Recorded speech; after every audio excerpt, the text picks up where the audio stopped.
one. Are we up? Let's see.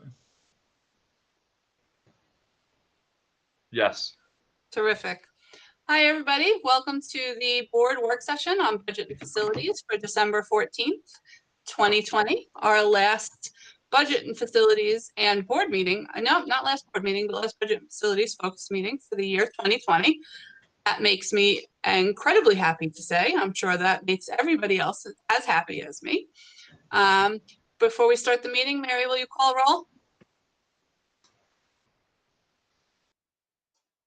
Now you're muted, Mary. Yeah. Now you're muted. Okay. All right. I'll do it according to the order in which I see folks. Ms. Brooks. Present. Ms. Weisberg. I am here. Ms. Epstein. Here. Mr. Greenstein. Here.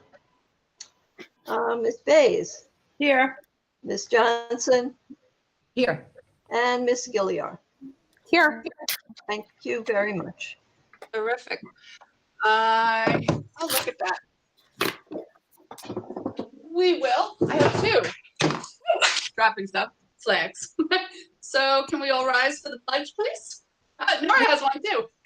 You took my job away. Sorry, I'm in my office and I have flags here. It's exciting. Yes, it is. I pledge allegiance to the flag of the United States of America and to the republic for which it stands, one nation, under God, indivisible, with liberty and justice for all.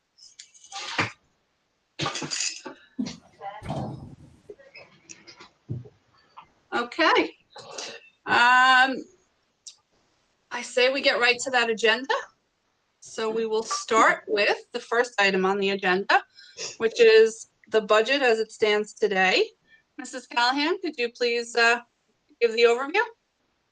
Certainly. When I sent a document to the board members last week on December 10th, the balance available was $8.2 million. I need to let you know that as of this coming Friday, we will be at $5.9 million. So we have several large payments going out this week. I didn't want you to think that we had excess funds that were just sitting around. We're going to be sending out money for the health insurance and Medicare rebates and a payment to the Teachers Benefit Trust Fund, and that makes the difference between the 8.2 and the 5.9. Any questions about that, or shall I just keep moving along till there are questions? I would say, why don't you do your presentation and we'll stop for questions when people seem to have them. If anybody has anything or wants Mary to stop, please post in the chat and we'll get that done. Then as it relates to fund balance, we all know that we had an audit presentation in October where our financials were provided. I also sent page 9 of the audit report to the board last week because I always consider that to be the most important page of the document itself. It really synthesizes what money we have and where that money is placed. I would call to anyone's attention that the first line is called non-spendable. So forget that money altogether. When it's non-spendable, that is the requirement to set aside the first payment for health insurance for the following fiscal year. So it's money that's committed, you have no use of it. Then as we look at the restricted areas of unemployment, retirement contributions for both ERS, TRS, the employee accrued liability and the workers' compensation restricted reserves, those monies are definitely available to the board. The intent of that is to use the money for the specific purpose designated should the board decide that in a subsequent budget or even in an existing budget, those costs far exceed what had been budgeted. So among all those reserves, we do have $6.6 million. That is an increase of $2 million over last year. You will remember that we were closed for 3 months. We therefore had $3.5 million of the 1920 budget, which was unspent. So those funds went into a combination of these restricted reserves and the unassigned fund balance, which you see in the middle of the page. The unassigned fund balance went from $5 million to 6.5. That is usable money, again, for the board for future needs. And in between, you will see on that same page, in between restricted and unassigned is a section called assigned. That is very similar to the initial figure at the top of the page, meaning unspendable and assigned, they're really monies that you don't have access to. Encumbrances are just that. It means that as of June 30th, you had purchase orders that were already committed that had not yet been paid for, so that money is held aside. And then the other title within assigned is called appropriated for subsequent year's budget. That is a decision the board makes during the budget process to help offset the tax levy for the taxpayers in the subsequent year's budget. So in the spring of 20, when we were working on the 2021 budget, the board made a decision to take $1,580,000 from that assigned category and move it over to offset the 2021 levy. It is considered a revenue now for the 2021 school year. In closing, in discussing the financial page, we have gone from a total of $9.6 million to 13.1 in usable funds. The report shows you 14.1 versus 18.5, but those other differences are all part of the encumbrances and the amounts we appropriated for the subsequent year's fund balance and the non-spendable monies that were used for health insurance. I know that was a lot. Thank you, Mary.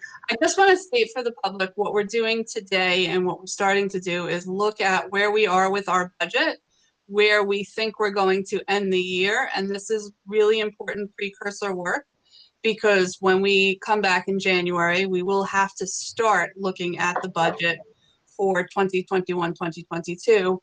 And so for those of you who are watching us, we're going through and trying to gain, make sure that we have a firm understanding of where we stand as of today, so that we will be able to effectively, as a board, work together and move the district forward into the next budget year.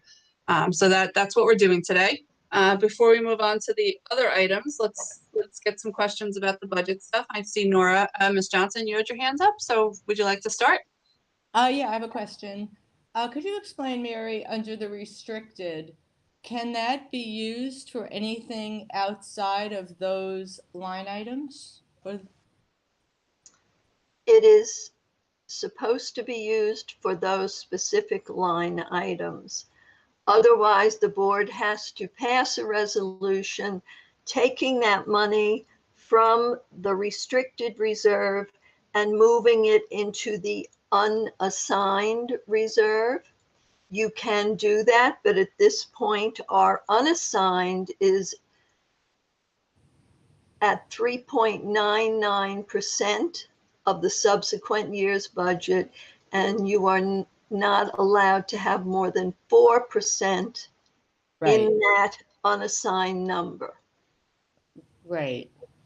So you need to use the unassigned monies first of all. Okay, thank you. If you were to use it for something else, you have to use the unassigned first and then pass a public resolution to move things into the unassigned.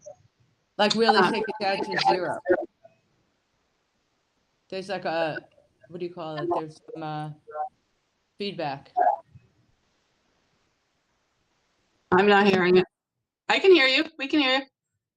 Okay, are you saying that we would have to take the 6.5 down to 0 or know that it was committed to something and going down to 0 before we could do a resolution to move something out of the restricted if we needed to do that, if we got to that point? Yes. Okay, If you are choosing to use that money for other than unemployment, ERS, TRS, or workers' comp, you would have to use your unassigned first and foremost. okay, thank you for that clarification. Thank you. I just was reminded, and I will remind the public, we will take community comments via email. So if you have a comment or a question for this meeting, please email us at BOE@fortnet.org, and we will answer those questions at the end. I see Larry, you have a hand. Am I missing people? Because I'm not seeing the hands on this, and this is a different computer. So if you guys Larry could, and I have a question also. So Okay. Larry, and then I'll go after Larry. Okay. Mary, do we have expenses that we can reasonably take out of our specific reserves? Like, do we have unemployment to pay? So can we move that from the general budget into that reserve? Once we have expended the monies that are already budgeted, if you want to increase your budget, you can do that. For example, this year there are a lot of unemployment fraudulent claims that Elaine is working on with the Department of Labor. If it is determined that because of COVID, some of those are really legitimate, we will probably be overspending our unemployment code. But we are definitely going to have to increase our budget at some point to cover our COVID expenses anyhow. If unemployment is one of those costs, then we can take a certain amount of that money from the unemployment line. So the amount that we're showing as expended in unemployment, that in other words, when somebody collects unemployment, the state pays them and we get the bill. So what you're saying is we may not need to pay all of those bills. We better not, because we've gotten over $100,000 worth of bills, and normally we spend about $10,000 or $15,000 a year on unemployment. We are not alone in this instance. As a matter of fact, all of the local school districts have had their attorneys on a Zoom meet to discuss this and to try and be in touch with the Department of Labor, which is more than you really want to know right now. And Elaine, I think you have more to add on that. Yes, also, in addition, some unemployment isn't staying up to date, so some folks are actually getting payment into September, people that are full-time employees as of September. So I've been fighting those as well, trying to get our money back on that piece. Does Thanks. that make sense? It does. Thank you, Elaine. Emily? Yes. So actually, Mary, for the purpose of clarification and for the public's information, the money that is in our unassigned general fund, that does not account for the pandemic spending that we've had to do post opening of the school district, right? Because I know that we've, aside from the money that we had budgeted, the $500,000, we've gone over in our spending with regards to what we have to pandemic spending, we'll call it.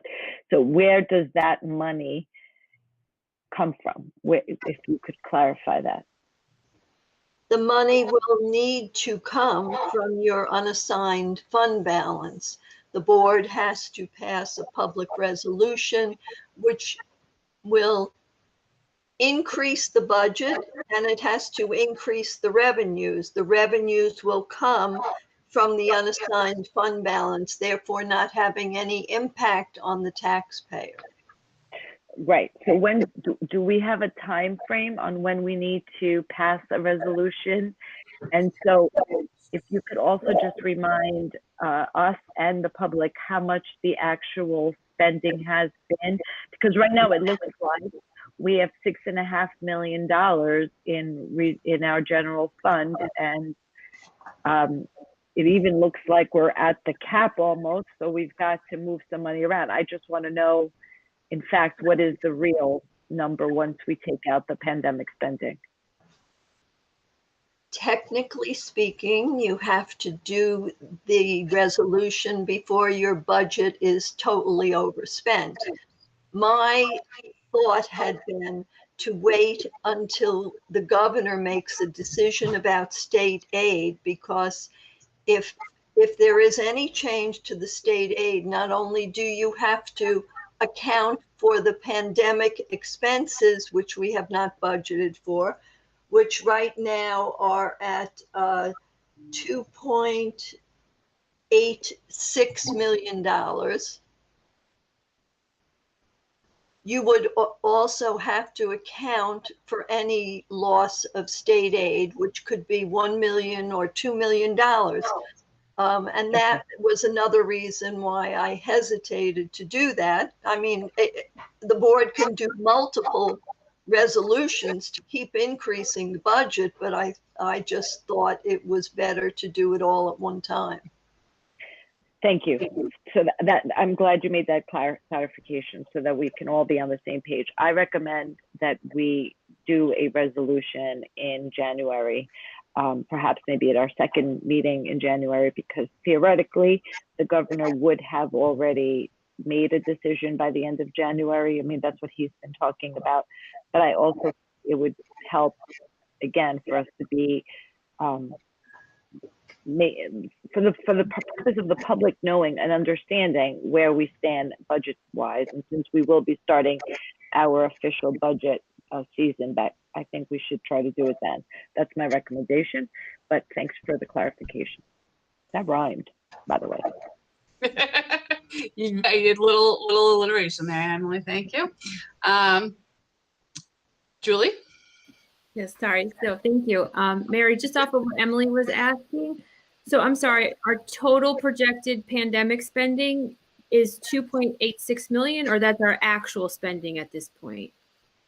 That's our actual spending. And our projected is the 3.7, is that correct? Million? No, the 3.7 was the total, not considering what we did have in our budget to cover some of those costs. We had the $500,000 appropriation, and then we did do a large budget transfer from the athletic code into technology when the technology needs increased back in late September, I believe. So that accounted for a good portion of the difference between the 2.8 and 3.7. Okay. So the 3.7 is the total spending, but the unaccounted for is the 2.86, which is what we would need to increase the budget by, plus whatever, if anything, happens with state aid. Perfect. Thank you for that clarification. Larry? A second question. Those are our pandemic expenses, but do we have any offsetting pandemic savings, such as sports not happening or anything along those lines? Well, Or we is that did, insignificant? sorry, we did take that large amount needed for technology out of athletics. The balance of the athletic funding remains in its code, and depending on what happens come January, February, March, there could be more funding from athletics that can be transferred. But until I have official notification of that, I would hesitate to reduce the amount you need to increase your budget by. Okay, thanks. Beth, can I just ask for clarification on the athletics? This is athletics money that we would have used had we run fall sports, correct? That's Mary? the money that we Right. use for technology. Yes. Correct. Okay. I just want to say it's not money that so basically this money, if we had had fall sports, we wouldn't have been able to use it. But because we didn't have fall sports, we were able to use it. Can we clarify though? We have to stop saying we didn't have fall sports, right? Fall sports have been rescheduled. So as far as there has not yet been a sports season that's canceled. So we cannot discuss the fact that they're canceled. We need to keep in mind that they are apparently going to run. I have some suspicions perhaps about the winter sports, and I think the only decision to cancel has been the high-risk winter sports. Those are canceled. I thank you. I see Dr. Hines shaking his head. Yes. But the low-risk winter sports have not yet been canceled. We'll see what happens with that. I'm sure we'll have a decision early January.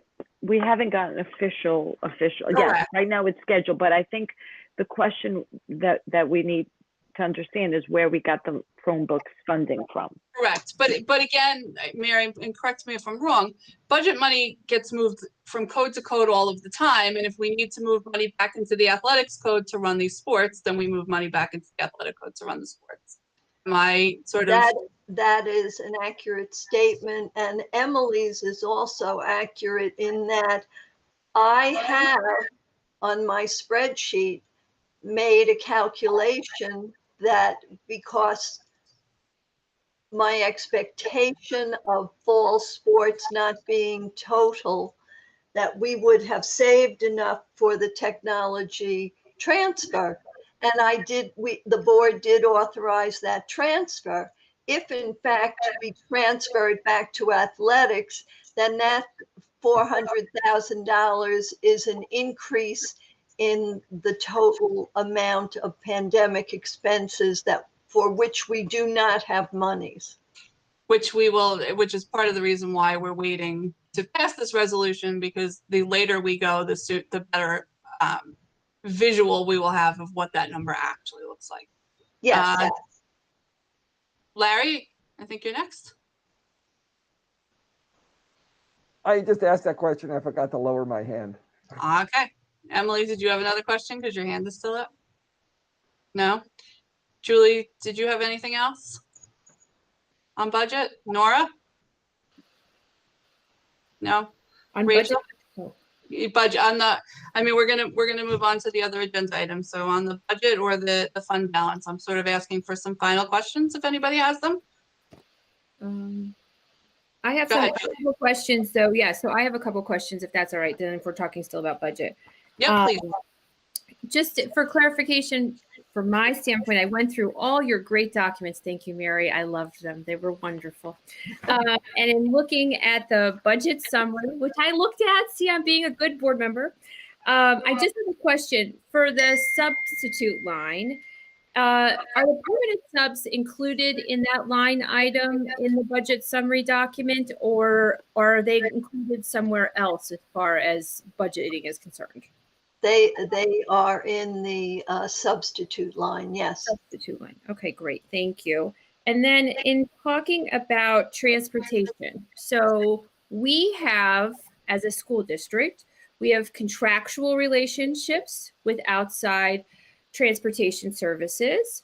We also have our own district transportation that we run, and that includes like some bus expenses and some bus drivers, etc. Correct? Am I understanding so good? Yes. Okay. Yes. Okay, so in that, I'm just asking, even from all of this conversation regarding, and typically transportation is a reimbursable. And I know that in the last calculations with the foundation aid for the 2019-20 or the 2020-2021 school year, some of the reimbursable, including transportation calculations, got moved into the foundation aid. And although I'm not clear on what that meant from a fiscal standpoint, I know it wasn't necessarily 100% reimbursable as it was in the past, is my understanding. No. Okay. So can you, so then we'll clarify that in a second, but maybe you'll be able to clarify better with my question. So I know that there was a question about whether or not transportation would be reimbursable just in general, and there's a whole discussion that it's not being reimbursable. When we talk about reimbursable transportation, do we talk about just our contractual transportation? Do we talk about our district transportation? Is it all, can you give us a little like edification on transportation and reimbursableness? How is that? Okay. The number one, transportation is aid is based on the wealth of your district. So we have always been on the lower end of reimbursement. We have never had a 100% reimbursement. The highest the state gives to the most rural counties upstate is 90%. We actually did see a slight increase over the last couple of years. We went from 18% up to 24%. The last quarter of 1920 school, when we were closed, we did not pay for transportation, and therefore the transportation aid that would have been generated and which we budgeted for in this current budget is going to be less than what we had budgeted by about $200,000. I think we budgeted around 800,000, and the output report seems to show somewhere around $600,000, which seems reasonable. There are all kinds of requirements in order to get your transportation aid, completing contracts, having them approved by the board, sending them to the state. And the bus drivers and the vehicles the district owns, for that work and those purchases, that is reimbursable also. Did I miss anything? So then were we paying during that time period when there was no school, March to June, were we paying for our district employees that were under that transportation heading? Yes, because they were working every day and they were delivering food to our remote locations. And we didn't get reimbursed for those services during that time, correct? Well, whatever employees, however the state calculates that, and quite honestly, I don't know for in-district employees exactly how that is broken down, but we would have been aided because we would have put those costs into our end-of-year reports. Okay. All right. That makes sense. Can I just tag on? I think that the confusion here is the governor, wasn't there a press release, I don't know, something, I don't remember if it was a resolution that said that the state is not going to be paying transportation. They're not going to be giving us our aid. They're not going to be giving school districts their transportation aid because they were not operating. Yeah. So you didn't need the buses. So I think the Those like confusion last that we're, week. right. Well, that's what I referred to when I said we will be receiving about 600,000 rather than 800, because we did not pay any transportation Right. contractor expenses. And we note that in our end of year reports that go to the state in September, and the aid is generated based on those Based on that. reports. And for those school districts that did pay their contractors, the state is saying, I don't care that you put in that you paid those people from March to June. We're not giving you your aid. Right. So the question though is, I think what Julie was asking is, for the buses that did run during the time period that the state said, well, we don't care, we're not paying during that time period. And those buses that we were running were as you clarified, to deliver the meals that we were delivering throughout the school district. And I think we may have even used some for equipment. I'm not sure, I don't remember exactly, but are we going to get aid for that? And I guess that would be for the individual's work, not for the vehicles when they're purchased. That's Their a hours. different category of aid. Okay, got it. Thank Right. you. Thank you, Emily. That is exactly where I was going, and thank you, Oh. Mary, for that. So that's good. Okay. Sorry. No, you're fine. Julie, did you have anything else, or can I go to Deborah? Deborah, go ahead. Thank you. I know I asked this question once before, where we were closing schools for a day at a time, but now that we've closed a school for an entire week, are the additional employees we hired to help with the bus, help with arrival and dismissal and taking food from the cafeteria to the classrooms and whatever else these additional employees were doing, are they on payroll during the entire week that we are closed? Are any not on payroll during the entire week we are closed? I don't know how else to frame it. Given that it's not a day, it's a protracted week. They are on payroll. They are not hourly employees. They are hired for the school year. Right. So if the school were to, I mean, I want to knock wood, shut down, or the governor would cause the schools to shut down for whatever reason, we shut down for a protracted period of time. The individuals who we brought on to help with the social distancing, that was my understanding of why they were hired, was to help with arrival, dismissal, social distancing in the cafeteria, recess, so forth. Those individuals stay on payroll no matter what through June 30th, or No, no, No. they don't stay on payroll? no, they I'm don't. trying to understand. If the governor says everybody's home working remotely for the rest of the school year, those individuals will be laid off at that point. They And will if be he doesn't, but if the school closes down for a month, or if, just so people who are listening, if that happens, how, or do we just wait and see what happens? I'm just trying to see if there are potential savings that may be coming our way with respect to these sporadic shutdowns, or if I should just put it out of my head and just know that everybody is watching for it and not worry about it. Well, the issue becomes, depending on how long we're shut down for, it was very difficult to hire these people. But if we're shut down for a period of time, of course, to speak with Mike and whatever he wants to do, but we would let these people go. So I guess we should assume for the time being, they stay on the payroll until the end of June, 2021. For now, yes. Okay, God willing. thank And you. if they're not on payroll, they will be on unemployment, and we will pay for it that way. I see. Emily?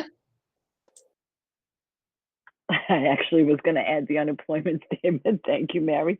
But I think when we agreed that we were hiring, we hired for the safety of the kids. And I think the fact that a school is closed for a week cannot be the reason for a discussion about letting people go. I think we all agreed when we hired that we would reassess if there had to be different things that had to be done. And as Elaine pointed out, if we were closed by the governor, then we would make those decisions. But I don't also for the purpose of the community and for clarity, I don't think anyone should believe that the school board is now thinking about eliminating positions because we closed a school for a week, okay? I So wasn't I'm talking about eliminating positions, just I hope everybody understands that. I was just wondering if they were getting paid during the time they weren't physically in the school, that's all. right, but I think we need to just be clear for the record. Thank you. Does anybody else have anything for budget? Fund balance? Any other questions before we move on to busing numbers? Going once, going twice, speak if I don't see you. We will move on. Mary, we just wanted an update on the bus usage numbers, please. Certainly. We go from a high of 70% at Guggenheim to a low of 45% between Schreiber and Weber. Manor Haven buses are filled and actually require a second loop. Many other areas of town are lighter, but in consolidating the percentages for the schools, Sousa is at about 65% ridership. Salem is 52. Guggenheim is 70. Daly is 65%. And Manor Haven is 72%. And then Weber and Schreiber, it appears that of the number of children eligible at Weber and Schreiber, there's about 1,500. We have about 700 riding, so they're at 45%.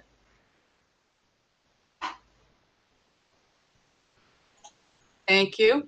I think we were looking at this. So in your estimation, there's no potential to reduce the number of buses we have. That I think is the ultimate question. And then we'll go to questions from the board.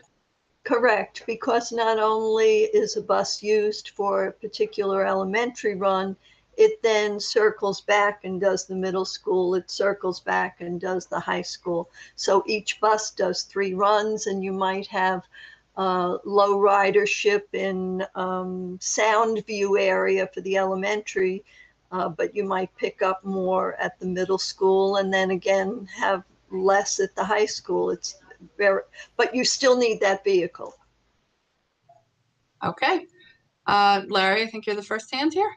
Yeah, so you're talking about potential ridership, but the high school and middle school always have a lower ridership rate than the elementary schools, if I remember correctly, right? I mean, there's always a drop off for Schreiber. Well, they have a lower percentage. They don't, between the two schools, it's about 50% who are eligible because the mileage difference Right, is but greater. I guess last year before all of this happened, Schreiber didn't have 100% and Weber didn't have 100% eligible capacity in their buses either, right? They were like at 70% or something, or what is I'm trying to figure out how much lower it is because of the pandemic versus what it traditionally is. Well, that you didn't ask me to tell you.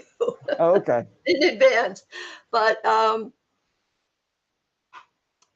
mean, I don't need exact figures, but I guess what I'm saying, those runs are always less, or generally less. A lower percentage of eligible people use those runs than the elementary runs. Is that correct? Well, when I look out the window, it doesn't look that way to me, especially as the weather gets colder or it's not a nice day out.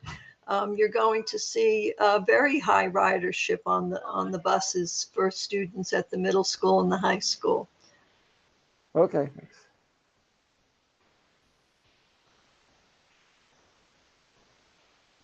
Nora? If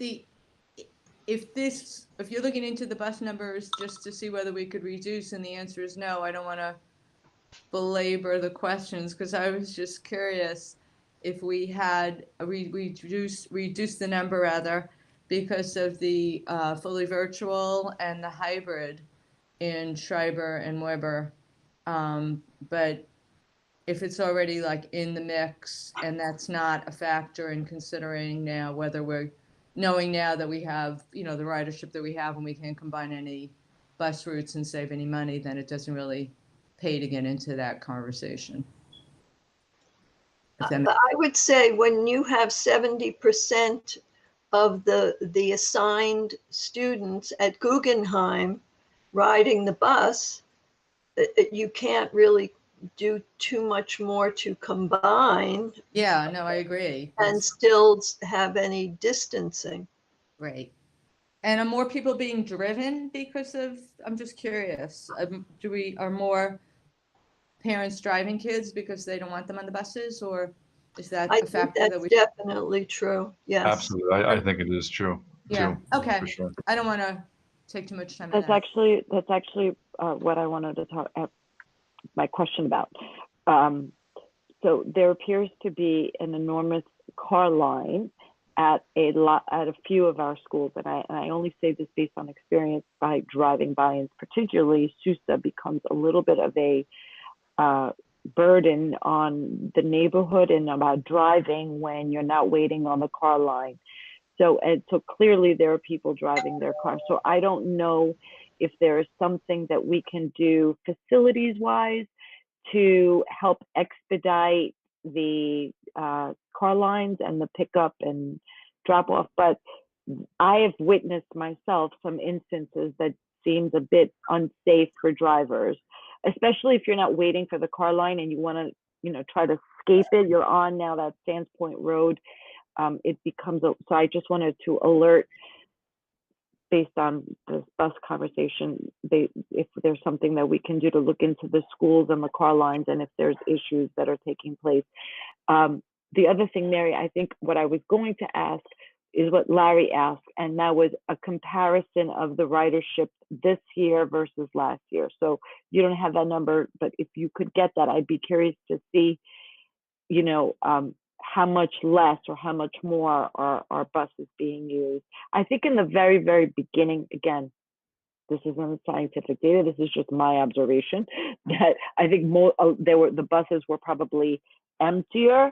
And I think that now there's increased usage on the buses. And again, this is only based on my observations with my bus stop, which you all know, I've had, plenty of people at my bus stop.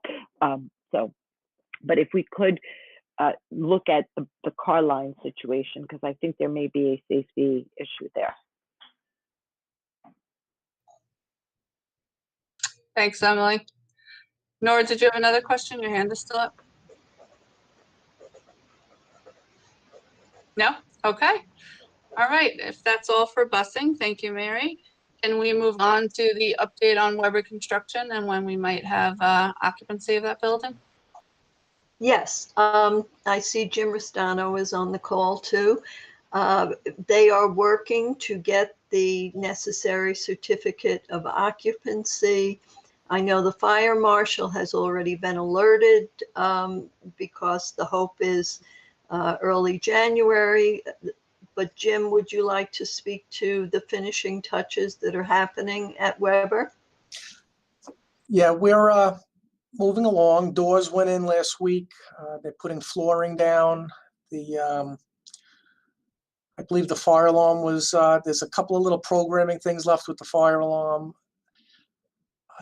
Room signage is another one that we're waiting for. That has a lot to do with the certificate of occupancy as well. Those have been ordered. We should have them any day. We're just about there. So it's looking good. The heating's working fine. Everything's, the PA system. I believe the smart boards were delivered this morning. They're being put up, so things are moving along smoothly. Thank you, Mr. Restano. Do you have like a ballpark date? Hey, what? Sorry, say that again, please. Just a ballpark date, like I know you said January, but when? November, 3 weeks ago. I know, that's why I'm asking. I know. we're pushing. They're saying sometime in January now, but this is on everybody's mind, and I keep it on their mind, believe me, at every construction meeting. So Thank you, Mr. Vestano. Does anybody have any questions about Weber? No. Seeing no more questions about that, I will move on to the transfer to capital question. Mary? If it's all right with you, do you want to start with the roof work or do you want to do the I transfer think to we capital? could probably combine the whole thing into one. Okay. So why don't we do that? So for the benefit of those who did not have a handout sent to them like the board members did, I provided you with information regarding roof work at South Salem, Schreiber High School, and Daly Elementary. Those are the three buildings. In speaking with Mr. Estano and reviewing all of our files and discussions from last year, where we need roof work done. And I'll start this conversation as I did last year. Don't think of it like your house, because when I say the roof, I'm not saying we're doing the whole roof of a building, because the high school has somewhere around 20 sections of roof work. There are additions that were put on at different times, and there are different types of roofing materials on. So when I speak of roof work, I am talking about sections in each of these buildings. And last year, you did allocate money for a small piece of the Salem roof and for a section at Sousa. There still remains a section at Salem that last year was valued at $1,100,000. Various sections at Schreiber that came to almost $700,000, and roof work at Daly, which is $837,000. That work was not done. Therefore, if you consider doing any or all of it, you have to assume an increase in the cost, which according to our architect is 6%. So in one column, I provided the costs as we had planned it for the 2021 year and for now the 21-22 school year. Those were considered priority one. There were other sections of roof. I don't anticipate the board even discussing the priority two roofs, but I don't want it to get lost. So I'm leaving that on the chart. There's additional work at Salem, Schreiber, Daly, and last of all, a section at Weber. The areas I spoke about first, which are priority one, if the board wanted to consider all of that work, it's $2,793,000. In our present budget, you have $1,444,100 that we did put in the transfer to capital line, which was approved by the community. So anything over $1,144,000 would be considered an increase in the budget. Then, in addition to roof work, there were other capital items that the board had considered last year, and that is on a different page. That had asbestos abatement, not that there was a specific area, but an intent to continually look at any areas within the district that maintains asbestos to ensure that it is not friable. And should we come upon an area that does need immediate remediation, we would have sufficient funds, which a year or so ago, we indicated might be $110,000. Other than that, in speaking with Mr. Estano, we can talk about the items that we've put down for 22-23 and for 23-24, but I don't know how extensive you want to talk about items in subsequent years. I think that we're looking at this year and potentially next year. So I think that's enough. Thank you, Mary. Deborah, you had a question? Thank you. Yes. We did work on a section of the roof for South Salem this year because there was an emergency that occurred. Is that correct? Yes. That is correct, but it was And- a very small section and only a portion of a rather long, oblong section of the building where the majority of the classrooms are. Can I just add to that? When we were doing budget, that the original piece was in the budget. To reduce the budget number, we cut that to a piece that was absolutely necessary. And that's when we came across the issue where the bricks were falling off the building. So the piece where the bricks were falling off the building is in the budget. And it's up at the state now. We're waiting for the approval on that. So the piece, the worst piece of the bad piece, I'll put it that way, is being done. The other leftover section is a piece that Mary was just discussing for next year, subsequent years. Okay, thank you. That's exactly what I wanted to know. So thank you for that. Has anything new, have any priority 2 and 3 roofs from last year become priority 1 roofs? Please say no. I have no information to that effect. Jim, I didn't know. We're watching carefully, and I don't even like to talk about roofs, but I got my fingers crossed. So. If memory serves, Wednesday's snowstorm will be a great time to answer that question. The way the chart looks now, it's accurate, but time will tell. Emily? Thank you. Can you remind me, the track resurfacing, was that in the budget this year? Did we take it out? Did we do it? Because I don't see it on that list of 5-year capital project plans. And I thought somewhere down the line, we talked about that.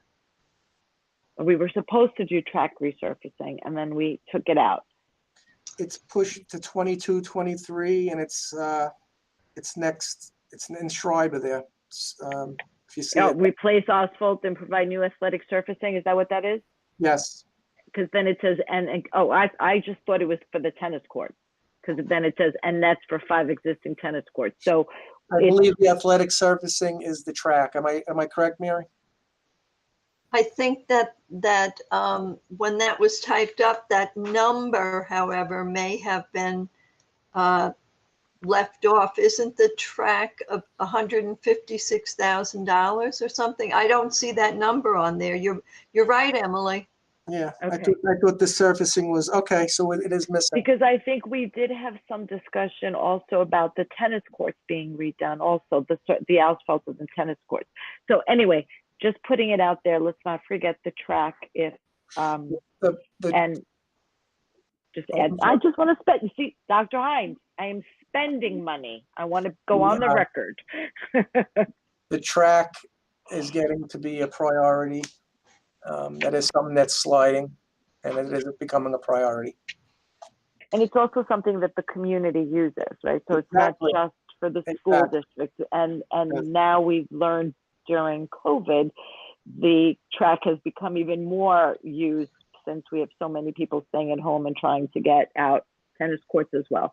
So, okay, if we could just keep that, get that number and then put that on our list, that would be great. Thank you. Nora?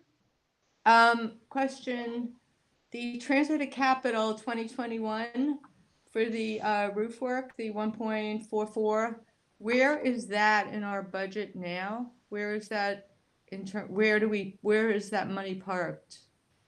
That's parked in the transfer to capital line, which is the very last line of the budget. And that amount also included the serving line renovation at the high Oh, school. the high school line, yeah, the cafeteria. Yes. Which was over $600,000, which was being matched by the cafeteria fund itself. Okay. All right, thanks. Does anybody else have anything? Because if not, I'm going to throw out that I think as we begin our budget conversations for next year and we start to look at the harsh reality of what our budget's going to look like, I think that unfortunately we may be revisiting the idea of a bond because I am just not sure that we can maintain our facilities appropriately. I don't believe we're going to be able to do that within our budget. I know that was a big goal for us, but taking the many millions of dollars in pandemic expenses into account for this year, I just believe it's going to have to be on the table this year as we begin budget conversations.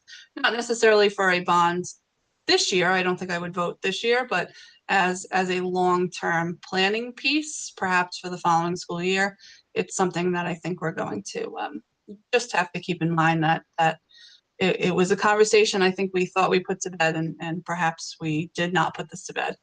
Emily?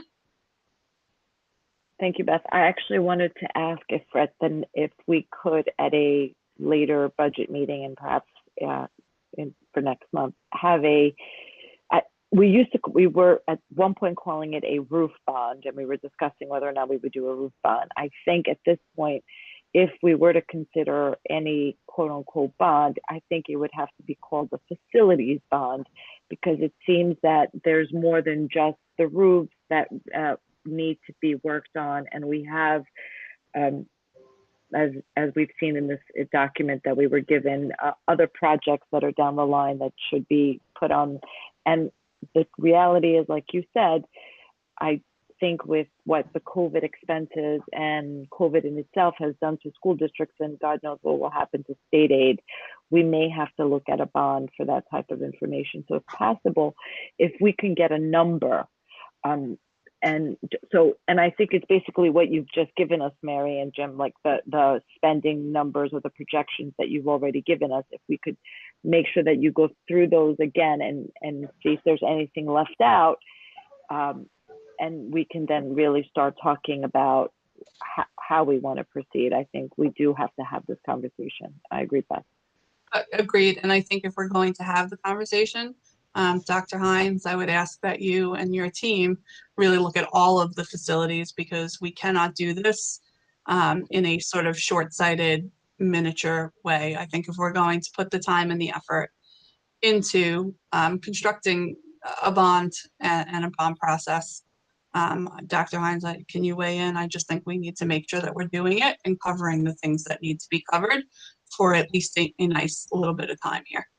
Yeah, I agree. I think if we can't look at this in isolation, where Emily just said just roofs, we have to look at everything, building condition survey, and look at, where we are, because we do have to think longitudinally for sure. So we will certainly do that and then get back to the board. Thank you, Dr. Hines. Deborah? Thank you. Is there any sense that anything that we have had to spend on pandemic expenses, I'm not talking about laptops, but any of the supplies to make the buildings safe for the students, any chance there will be anything reimbursed from that from the federal government? I know that we are in the process of multiple conversations with FEMA for reimbursement. It has been very discouraging listening to my colleagues who have said they have gone through the same process and received rejections. So our application has not yet been submitted, but we're working to get information regarding the last piece of the actual COVID testing to see if that can be put in. I know that Jessica has been looking at and has gathered information relative to about $85,000 or $90,000 worth of expenses that in our reading of the paperwork says we would be eligible, but nothing yet, and we haven't heard from any other sources of any kind of money coming towards schools.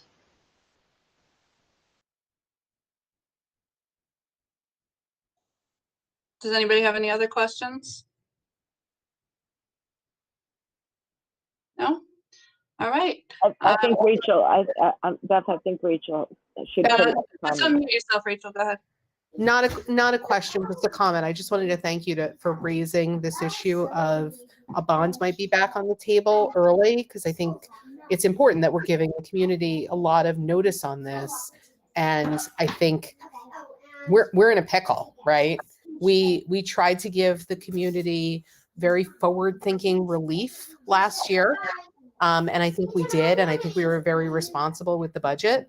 But it means we don't have the same leeway this year, and we're going to have to figure out a way to fund what has to be funded, and we're going to have to get creative, and everything is back on the table for figuring out how to do this. So thank you for giving everybody a lot of warning on that, and thank you, Dr. Hines, for figuring out everything that we would need to be putting into that, and Mrs. Callahan as well.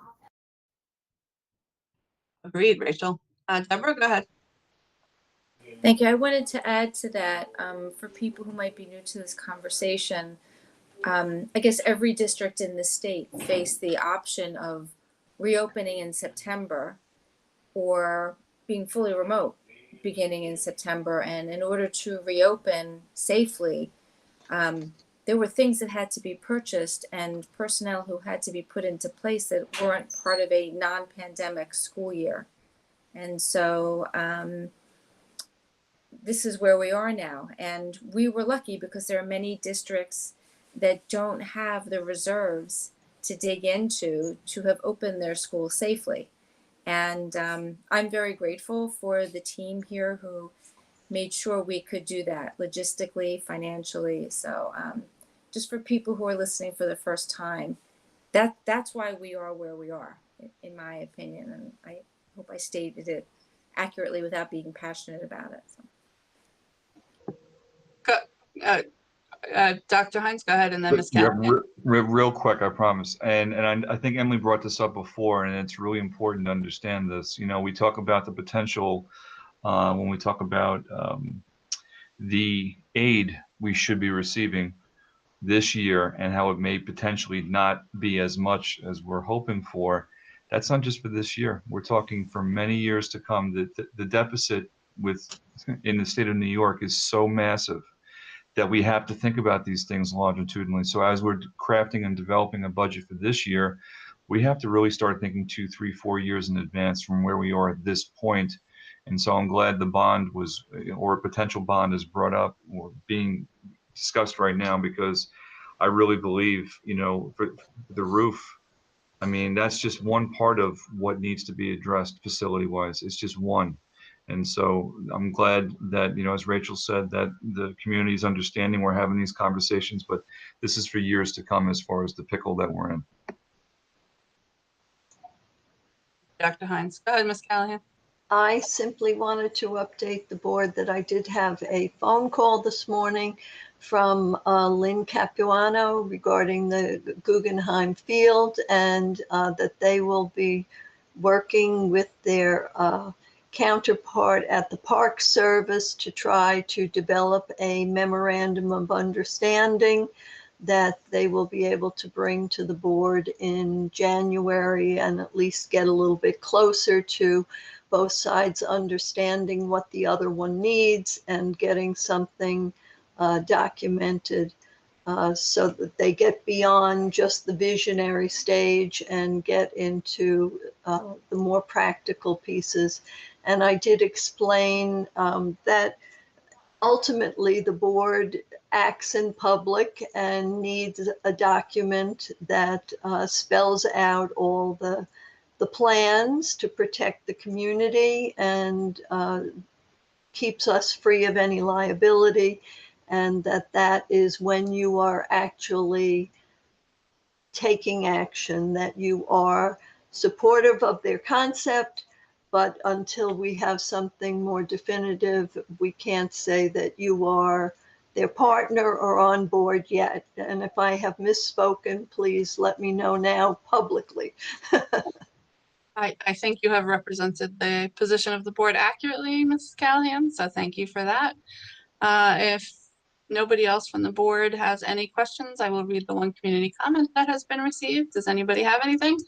By Larry, thank you. Okay, the first comment, the only comment that we received was already actually answered at part of the meeting, but I'm going to read the question anyway and answer it just to make sure that the person has their question answered.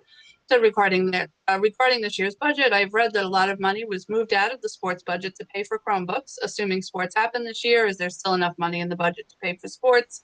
And I think as we've answered, the money will be moved back into the budget if and when we need to move them for sports. So we will fund athletics as athletics moves as and when athletics move forward.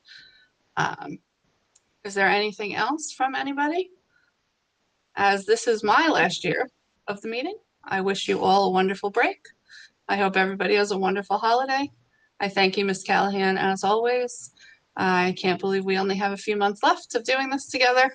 Dr. Hines, thank you. I thank everybody. I think we're going to have some really hard work to do starting in January, and I hope this gave everybody, my intent, and I know Ms. Callahan's intent, was to make sure that this information is giving everybody the background that we need to move forward. So I thank you all for attending, and we will see you at, I believe, is policy next or curriculum policy this week, Deborah? Do you want to?